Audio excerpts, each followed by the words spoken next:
सुदामा जी से कहा कि सुदामा,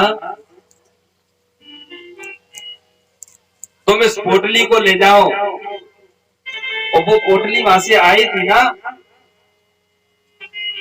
वो चोर ले जा रहा था, तो इस गुरु आश्रम में लाकर के उसने फेंक दिया। वही पोटली को सुदामा जी को दे दिया गुरु मैया ने।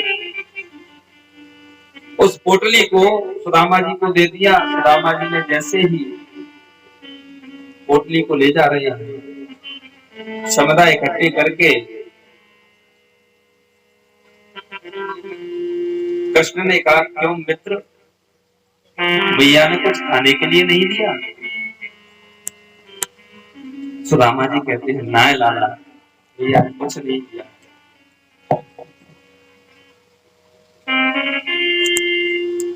मना कर दिया। जैसे ही एक वृक्ष के पास पहुंच जाते हैं, जोर से घनघोर बारिश होने लगती है। सुदामा जी पेड़ पर चढ़ जाते हैं, कन्हैया नीचे खड़े हैं, उन चनों को धीरे धीरे सिखा रहे हैं। कन्हैया कहते, लाला भैया जी काय की कटकटावत है रही है? सुदामा जी ने झूठ बोल दिया, सर्दी के मारे मेरे दांत कटकटा रहे हैं, मेरे कृष्ण को भूख लगी है। पर जैसे ही कहा, कुछ भैया ने भेजा नहीं, मना कर दिया, ना लाला कुछ नहीं भेजा। संध्यान बेला हुई, लौट करके गुरु आश्रम पहुंचे।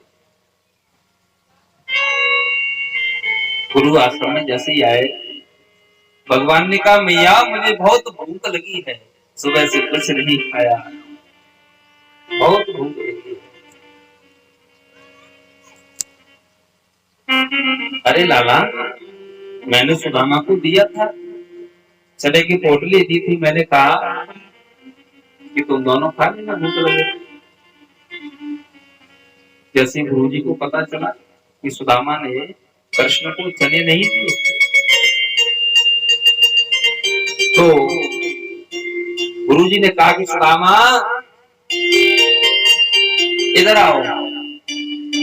सुदामा जी कहते हैं, गुरु जी मैं लवशंका करने जाता हूँ। कबीरदास जी यहाँ दुआ लिखते हैं,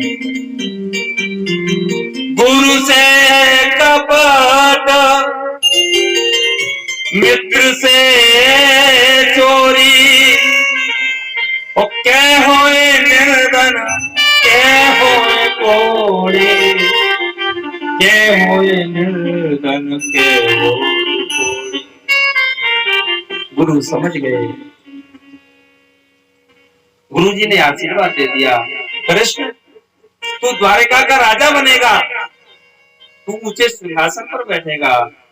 अरे सुदामा, तू भिखमंगा बनेगा, तू दरिद्र हो जाएगा। आशीर्वाद लिया,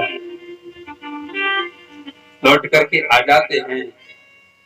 सुदामा जी सुशीला जी के साथ में रहते हैं, भगवान द्वारका में रहते हैं। एक दिन की बात है, कन्हैया जी सोच रहे हैं, एक मेरा मित्र है सुदामा, एक साधु का वेश बना करके आए। जैसे ही आए और मां भिक्षाम देहि, मां भिक्षाम देहि। सुशीला मैया अंदर से निकल के आई, महाराज जी आप कौन है और कहां से आए? मैं कुछ दे नहीं सकती आपको। मैं क्यों नहीं दे सकती हूँ? मेरे घर सूतक लगा है। मैं किस चीज का सूतक लगा है? ऐसा तो नहीं लगता कि बालक हुआ है। बालक नहीं हुआ है, गरीबी का सूतक लगा है। यदि कोई और शब्द होता तो इस बात का गौर नहीं करता, पर साक्षात परमात्मा को माँ कहती है कि दरिद्र का सूतक लगा है, गरीबी का सूतक लगा है।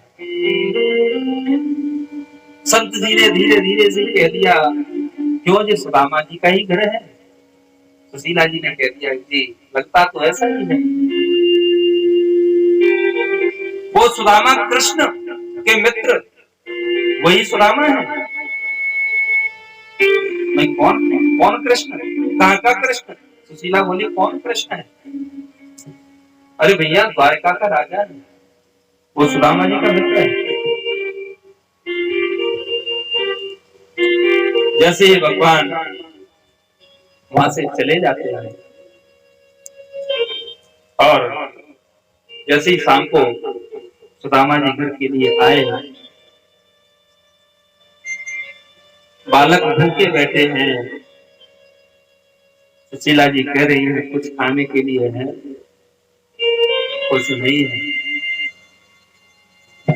विचार कर रही है और बात ही बात में भैया सुशीला ने कह दिया, क्यों द्वारिका के कृष्ण तुम्हारे कौन करते हैं? सुदामा जी ने कहा, कौन कृष्ण? कहाँ का कृष्ण? किसकी बात करती हो? अरे द्वारिका के कृष्ण की बात कर रहा हूं। भैया बोले, मैं द्वारिका के कृष्ण की बात कर रही हूँ, द्वारिका के राजा हैं। मैं नहीं जानती उनको, मैं नहीं जानता उनको, कौन है? अरे वो आपके मित्र हैं। तो उससे ऐसा किसने कहा? वो मेरा मित्र है।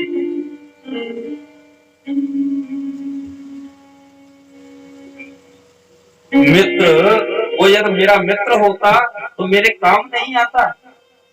उसे पता है कि मेरा सुदामा कितना गरीब है, तो मेरा कुछ कार्य नहीं करता। मित्र कैसा होना चाहिए? रामचरितमानस में संकेत दिया है बाबा, निज दुख गिरी समा रज कर जाना, ओ मित्र ही दुख रज में सम जाना, ओ मित्र ही दुख रज में सम जाना। यदि मित्र का दुख कण के बराबर भी है तो उसको पहाड़ की तरह समझना चाहिए, बैठ करके उसका संशोधन करना चाहिए, उसके कष्ट की कैसे निवृत्ति दूर होगी। आज का युग क्या कह रहा है? यदि मित्र ने कहीं भूल से भी अपने मित्र को बता दिया कि मुझे ये कष्ट है, तो पहले तो वो हंसेगा, चार लोगों से और कहेगा। पहले सीना तान के चलता था, आज परेशान है तो मुझसे कहता है।